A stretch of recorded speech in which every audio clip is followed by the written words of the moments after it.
104.7 The Cave. KKLH, Marshfield, Springfield. A proud member of the Kansas City Chiefs radio network. Touchdown, Kansas City! Now, it's time for Ned Talk. Yep, it is a beautiful Sunday, and we're inside. What is wrong with us? What is wrong with this group of people? We're inside, getting ready for the big game between the Chiefs and the Chargers. It's Ned Talk, your local live sports talk show. Ned, I'll start out with a question. Do you remember the TV show back from the 70s that starred John Travolta and Gabe Kapler called Welcome Back, Kotter? Welcome back, Kotter, sure. Yeah, welcome back, Nicole. Welcome back. Your dreams were your ticket out. That's the same. That's right. Line in that theme song. I don't know if Nicole Hardman does Groucho Marx impersonation on the side, but we'll see. We'll find out. We'll find out. I'm the host, Joe Westen. Ned Reynolds by my side. Alex Scott here with us today. Josh Roberts. Okay, another, yeah, that was a win. Performance from the Chiefs last week, 19-8 over a pretty hapless Broncos team. Yeah. Barely a football team. They won 19-8. Ned, what do you take away from that game? I think the Chiefs are playing with fire. I really do. Are they on fire? No, I'm not saying that they fire. possess fire. I think they're playing with it. They're not playing to the fullest of capability. Now, whether or not that's intentional or whether or not it's a product of the fact that they're the champions, I don't know. But that's why, not a harbinger of doom or anything like that, but I worry about today's game. I am too. They do that against the Chargers. Chargers aren't as good as the Chiefs, but they are offensively. They can move the ball. Their defense is a little bit better, and if Kansas City decides to kind of slog through their game and play just well enough to win, they may have some problems. What were your thoughts, Alec? Did you watch the game last week? I watched quite a bit of it. You know, it's one of those things where they've played some good defenses over the course of the opening stretch of the season. You know, they were missing Kelsey for the Detroit game. They've had to play the Jets. You know, and the offense has looked a little middling at times. But this is the first one I think there's a little concern for me starting to show. Because if not Denver, then win. Because that's a matchup that you would expect that the offense would be able to get things going. And they just showed another clunker performance. I don't know if they need to go play a number one ranked defense in the league, because that tends to be when they splash game out of nowhere, but it's a win. So, you know, there's no reason to hit any kind of alarm or anything like that, because in the end you are 5-1 and at the top of the AFC right now. So the season is going as it should, as they expect it to, but you can only do this for so long until eventually it's going to catch up on you. Someone's going to be able to put points up against this Chiefs defense eventually. Yeah, just 100% right, Josh. What are your thoughts on that? I mean, you look at it exactly what Alex said. 5 wins in a row. Yeah. They are leading the NFL in that category, but this is not the Chiefs that we've seen in the past. No, in this game, if I remember correctly, the problem was they'd get into the red zone and they'd end up getting a field goal instead of a touchdown. Yeah. And against good teams, that is not good. You've got to turn those. If they had turned all those field goals into touchdowns, which they should have been able to do easily against the Broncos, this game would have been a blowout, which is what we kind of expected. So I think that's and I think the concern for me comes back to what I'm a broken record when it comes to this. They're getting too cutesy. They get into the red zone, they're like, oh, we're going to score a touchdown, so let's do a flea flicker, let's do a halfback pass, let's do a direct snap to Kelsey. And those things, I feel like most of the defenses in the league are like, we know you're going to do that, and as soon as we see that lineup, we know it's going to be a trick play, and they're stopping them. And maybe that's the problem, is they're not just pounding the ball into the end zone or exhibiting their will on these teams early. Let me ask you this question real quick, though.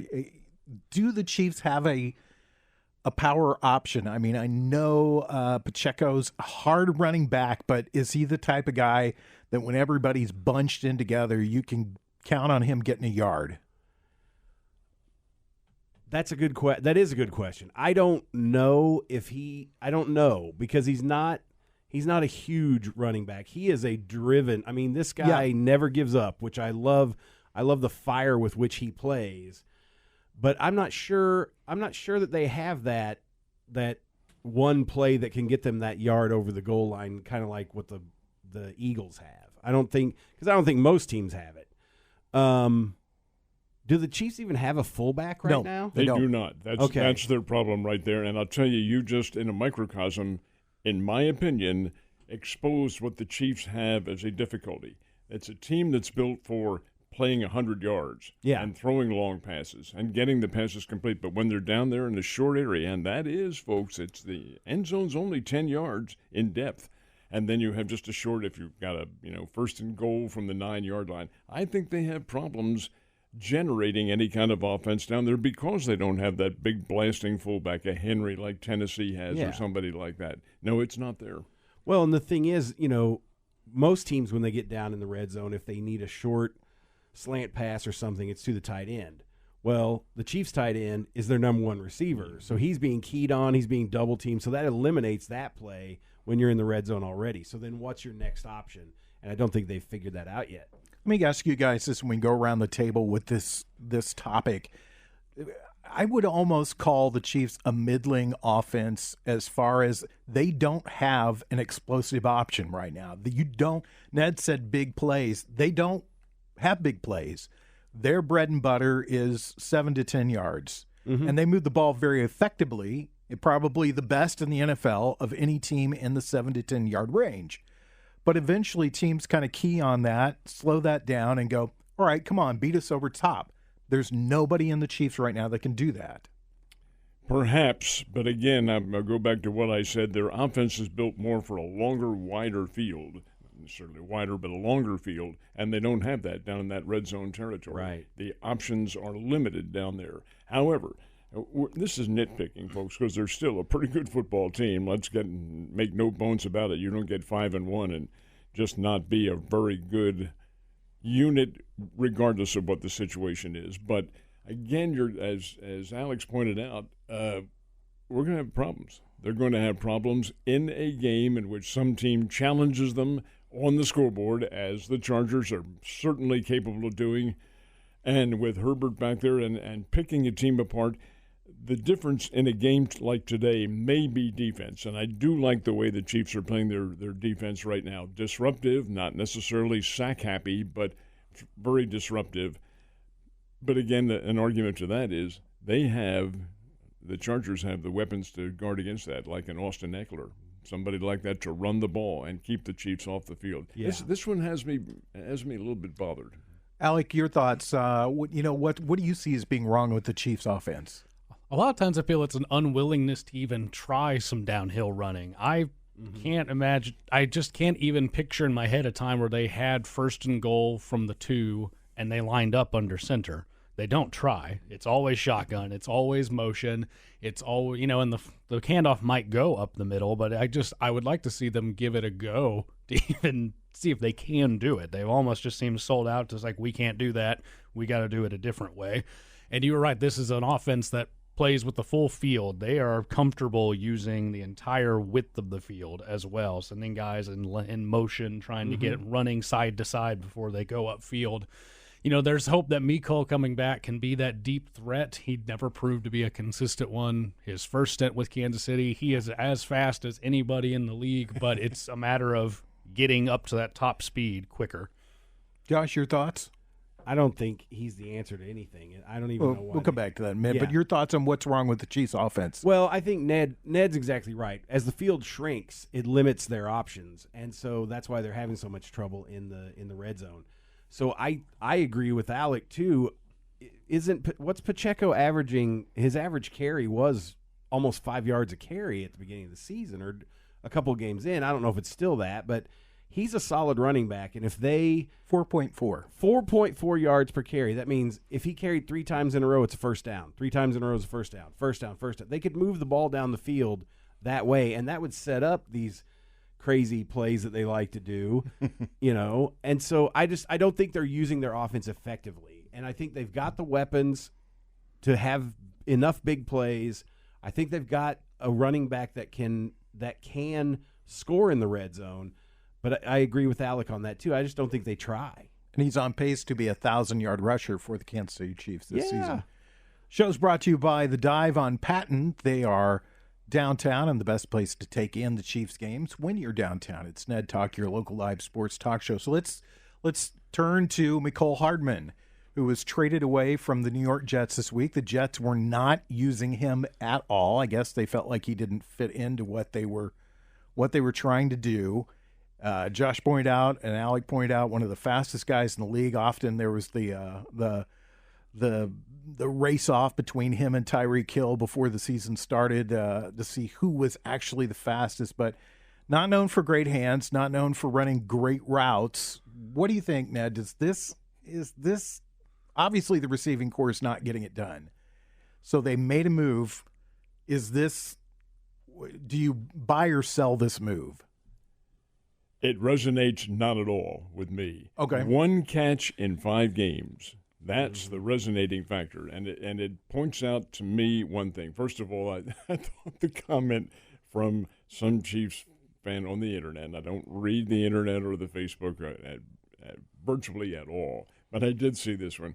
My God, if he can't make the New York Jets, what makes you think he's going to come back to the Chiefs and play? Well, right. The one thing, he may be a little bit more familiar with the Chiefs playbook, except that this is a new offensive coach. Mm-hmm. Now, Mike Nagy isn't new to the team, but he is new as being an offensive coach, and Hardman comes from the Bieniemy thought process right there. So maybe it is a different playbook that he has to engender his mindset. But obviously, as Joe just said, 1 catch in 5 games, he didn't get the playbook.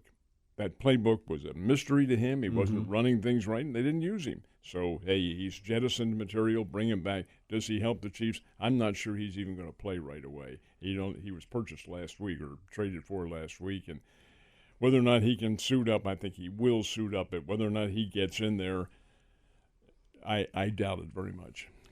Alec, what do you think? Does this smell a little bit of desperation in the Chiefs' part to get an answer to the receiving corps? I think that's a good point to that, because it seems that they are aware that the receiving position for them it's not been as productive as they want.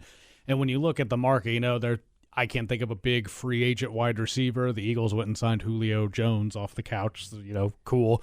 So you're not going to be able to get a splash trade at this point, I think, for any big name. So go grab someone who you're familiar with, someone your quarterback knows, who knows the team, knows the plays. He'll assimilate in fast. And I have to imagine there will be at least 2 times this year he gets open for a big touchdown, and those will be 2 fun moments for Kansas City. But then everything else in between, it is what it is. He hasn't been able to consistently prove he can do anything other than be a very fast runner. And, there's been a lot of those guys in NFL history, and it takes more than just top-line speed to be productive. But again, I think you said it. They know it's not producing. They got to try something, they feel, to see if they can cash in more of these field goals into touchdowns. Former All-Pro, 2-time Super Bowl champion. Those things are on his resume. Mecole Hardman. He's in his 20s. He has those things on his resume. There's a lot of great big-name receivers who don't have those things on his resume. Do you think he helps, Josh? I don't see how. I mean, there was a reason why the Chiefs let him go, because he wasn't productive enough for them in the past. It'd be great to get Super Bowl rings sitting on the bench, because you get them if you're there. But I don't know. I don't see him being much of a contribution. I mean, I didn't even realize he was as fast as he is, because I don't remember him ever doing anything spectacular when he was there before. So maybe I just wasn't paying attention. I think you're right in saying that the Chiefs got him out of some kind of desperation, because they think maybe if they have a true deep threat just because of his speed, that maybe they can beat some D-backs. But if he's not a good route runner, it's not going to matter. And if he can't catch the ball, it isn't. Yeah, and if he can't catch the ball, it really doesn't matter. Well, you have to think that Patrick Mahomes more than likely had a little bit of input into this decision. I would think so. So you would have to say that he was like, yeah, I can throw to that guy. Yeah. And the guys that are out there right now are not cutting it. He probably went to them, and they all had a discussion at some point, and you can imagine the room with Matt Nagy, Andy Reid, Brett Veach, Patrick Mahomes, and they said, okay, what can we do right now? Obviously, these guys are not our option. This is our option. What do you think? And he probably put his stamp of approval on it, or they wouldn't have done it. May have, but I'll tell you what's even more important, in my opinion, is what they spent for him. Is it a 5th or 6th round draft choice next year? Come on. Yeah. That's nothing. Yeah, that's nothing. Well, they got. I mean, it's low risk. I mean, if he comes to the team and does nothing, they're probably not hurt by this at all. Well, yeah, they're not out much. All right, let's turn our attention to the team the Chiefs are playing today, which is the Los Angeles Chargers. Now, before every season begins, Ned sits here, and you know what? It's so many years of Josh describes them, the Chargers charging themselves. What's wrong with this team? I mean, they're on paper, they're better than 2-3. I would say what's wrong with them is psychological more than anything else. They view themselves, now this is not in the forefront of their mind, but they have to, as ugly stepchildren in the city of where the Rams are the kings.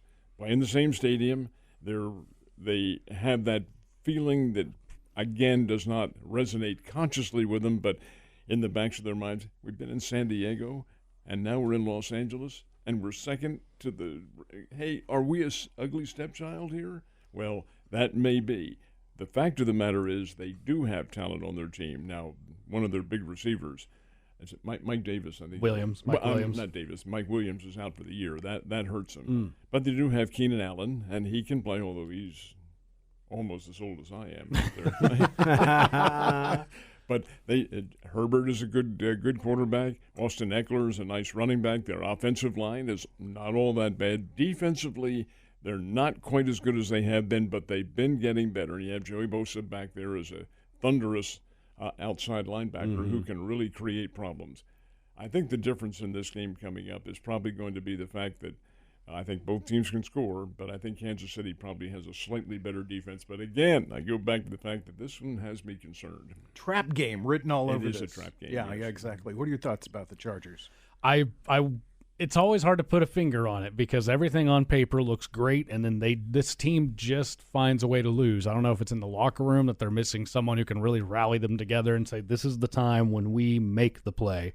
We don't give up the play. We don't make the mistake. We seal it. And, there's a lot. You can point to a lot of franchises in the NFL that seem to have had that for a long time in their history. The Jets, the Browns, the Lions, teams that you just expect when the chips are down to drop the ball. It just seems to be in their nature. And the Chargers are a team like that right now. It is hard to have a quarterback as good as Herbert and not have consistent success in the NFL. There are probably 28 teams that would kill to have him as their quarterback. So that being said, for today's game, I think that there's 2 times a year that the Chargers look like the team we all think they are, and it's when they play Kansas City. They play Kansas City tough every single time. So they didn't look as great last week. I expect they show up today, though. This team has this really long history that doesn't go back just in your lifetime, Alec. I mean, it goes back much longer than that. They've always had exceptional quarterback play. When you go back to Dan Fouts, right? You go to Phillip Rivers. No matter what you think of Phillip Rivers, I call him Phillips, for heaven's sake. You got a really good quarterback with Phillip Rivers. Most teams during his career would have killed to have Phillip Rivers, and yet this team does the same thing. They've had game-changing defensive players. Junior Seau, one of the all-time greatest defensive players. They've got Joey Bosa, who is a game-changing defensive player. They've had amazing wide receivers, but they can't seem to put it together. How do you change the culture of a franchise? Do you beat the Chiefs on a Sunday? Well, let's hope not. But you're right, though. It's almost like I don't. There's no explanation because you're exactly right. Growing up watching the Chargers, they've always ended up mediocre at best. And I used to always blame it on Phillip Rivers because I thought this guy, obviously he's a jerk, and his team isn't behind him, and that's why they can't win these big games. But now that he's gone and they're doing exactly the same thing, you have to say that it's the culture of that team that they're not putting the pressure in the right places or something. I don't know. They do always show up against the Chiefs. Those are always good games. They're always highly contested. But I do feel like ultimately the Chargers stumble when they have the opportunity to win, they stumble. One thing those Chargers teams did have, and that was LT, LaDainian Tomlinson. He was great. Such a huge difference. And Austin Eckler, while he is not a LaDainian Tomlinson, certainly, he does possess that one key item that does affect Kansas City's offense and the teams against whom they're playing, and that is that they don't have quite the running back that some of these other teams do. Yes, you make the case for Pacheco, and he is a hard running back, hard charging running back, but he's not very big. Well, in the Chargers case, they do have that as an option. Now they're probably going to go pass oriented, but they do have the option of that running back who is consistent with what he does. Not great and not a field breaker or anything like that, but a guy who gets yardage and can keep your defense off balance. If that comes to the fore, and I think it might this afternoon, that's the problem the Chiefs will face. I can see that. All right, when we come back, we'll discuss college football. It's Ned Talk, your local live sports show brought to you by The Dive on Patton. 104.7 The Cave. A proud member of the Kansas City Chiefs radio network. 32 minutes away from the start of the Chiefs pregame show right here on 104.7 The Cave. You're listening to Ned Talk, your local live sports talk show brought to you by The Dive on Patton. Yesterday, Saturday, as it typically is before Sunday. I don't think that's changed anywhere along the way. A lot of college football yesterday, and it was a pretty much sort of a stand-pat sort of day for college football. How did the Bears do? Bears won. They Yay! won a game 28-24 over Murray State, which is a team I fully expected Missouri State to rout, to run them out of the ballpark, and they did not. It was a back-and-forth seesaw game that ultimately was decided when Murray State in the fourth period, if I'm not mistaken, late third, early fourth period, got to a 4th and goal from the 6 and went for the field goal, which they should have done. The Bears faced a similar situation a little bit later on, went for the touchdown, which they got, and that was the difference, 28-24. Okay. Pretty good football game, but I think both teams are really also Rands in the Missouri Valley Conference. Missouri State has Youngstown next week in Ohio, and that will be a very tough assignment. But, hey, it was better in football. It's a homecoming game. I must admit to you that I was very disappointed in the crowd. It was listed as 11,000. We'll see whether or not it was that much, but I really thought there'd be a whole lot more people than that, and there weren't. Beautiful day for football. Counting people twice, maybe, possibly. Some empty seats, but a lot of those empty seats showed up to the game yesterday. All right, Alec, you're a Steelers fan. They're 3-2, but I also know you're a Mizzou fan. Are you excited yet?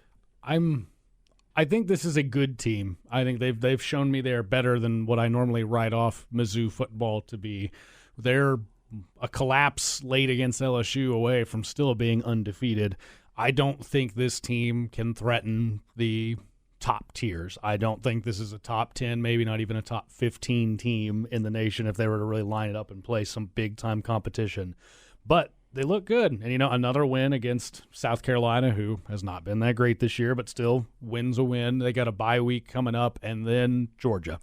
That's going to be – we'll see how – I don't expect a win, but they had them last year, and it slipped late. So Columbia. In Columbia. So we'll see if they can go into Athens and show that this offense can hang with some of the top defenses in the country. I don't know, but – way Mizzou football tends to go, I'm in a just happy to be here kind of mentality right now. Sure. This has gone pretty well so far. So, Josh, were you smoking a cigar yesterday?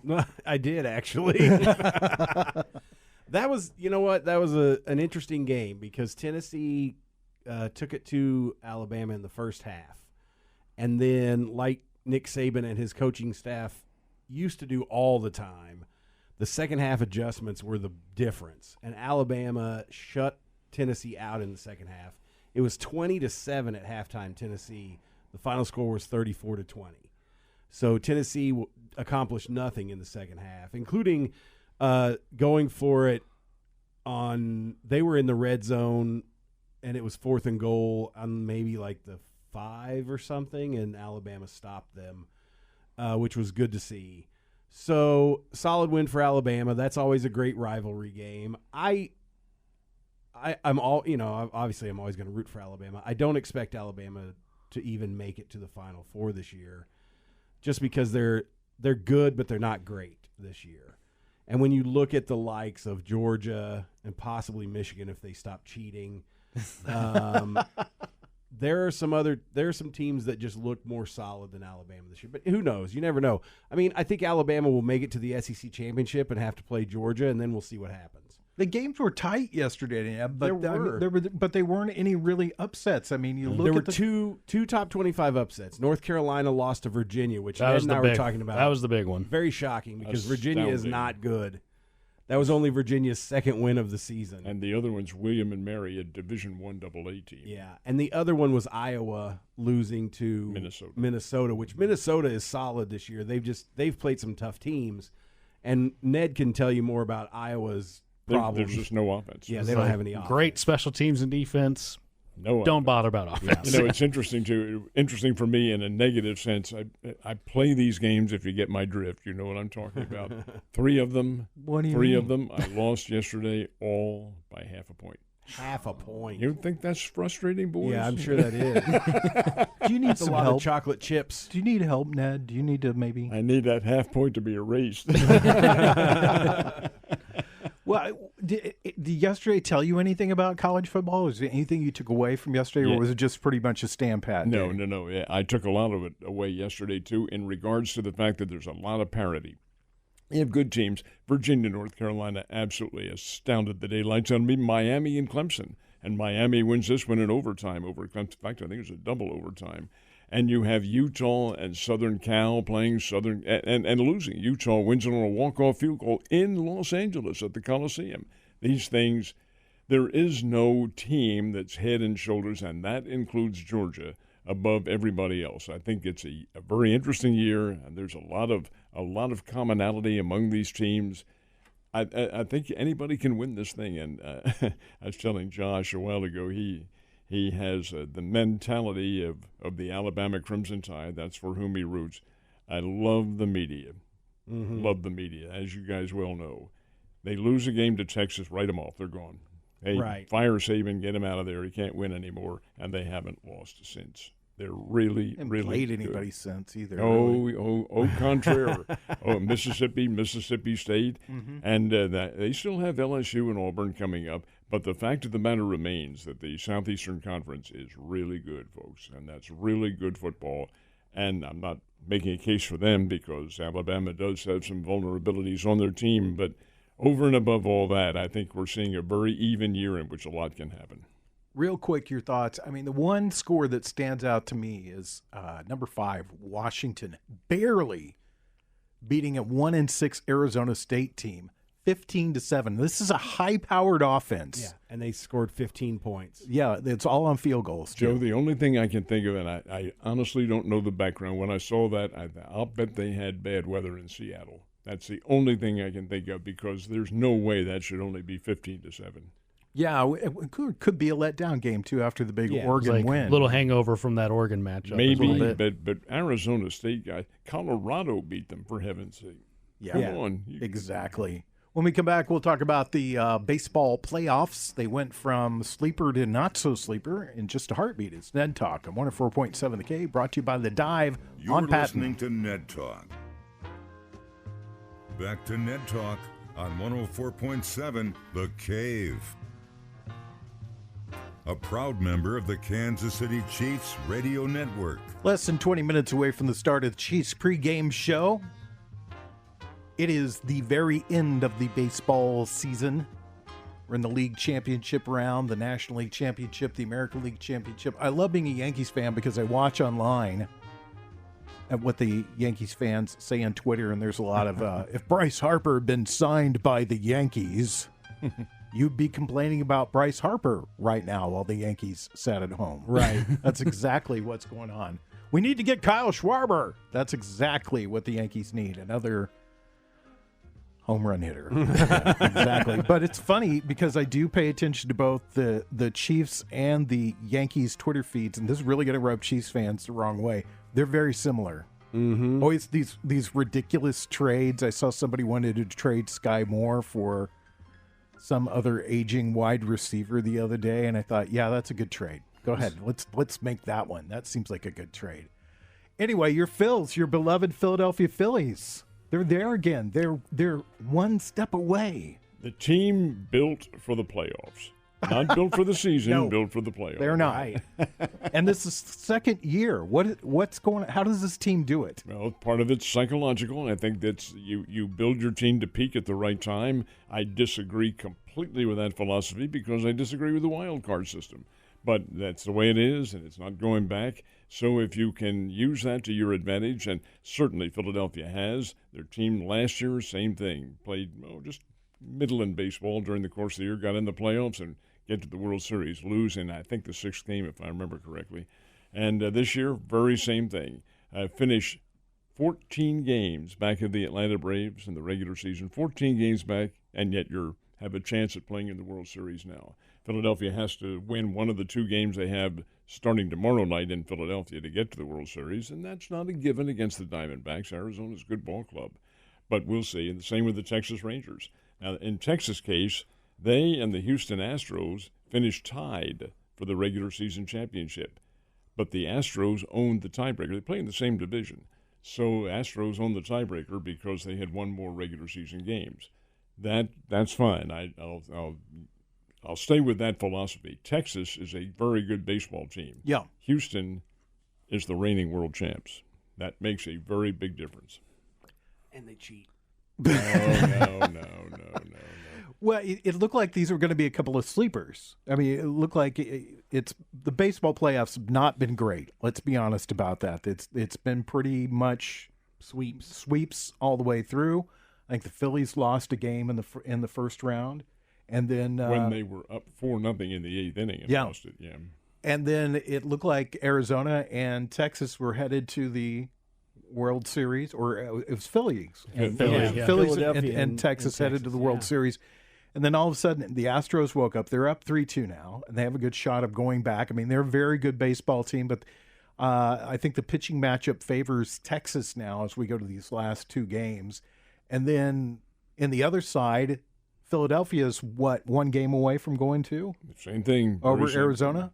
And Philadelphia will have the Nola kid on the Hill tomorrow night from the LSU All-America. Had Wheeler last night, and Wheeler really is also a free agent, as is Nola for Philadelphia. They're going to lose a lot if those guys don't come back.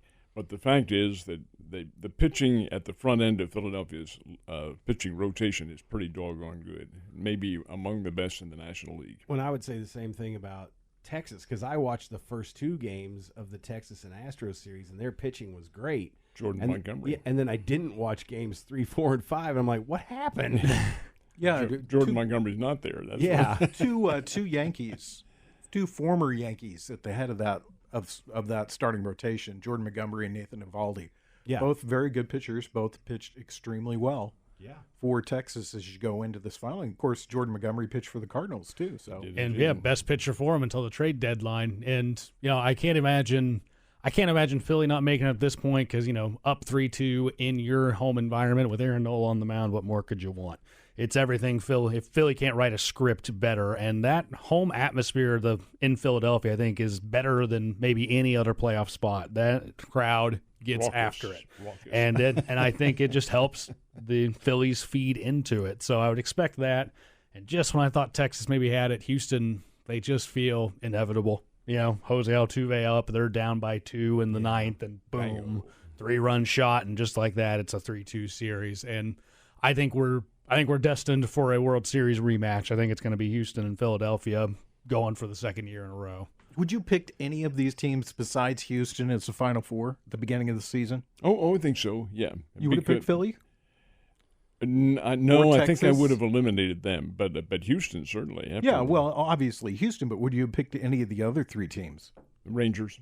Really? Going into the season? Their top team, a very good. They finished in a tie for first place in their division. Would have picked them in the National, certainly the Atlanta Braves, and they would have been in there, and Dodgers and people like that.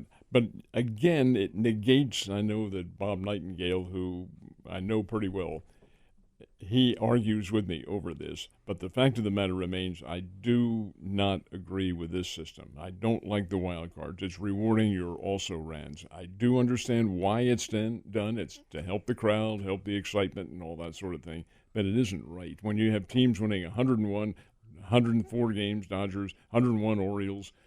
It's not right. Those guys, why play the regular season? Well, I'm not going to argue with you about it because you have to be good from start to finish. That's Major League Baseball.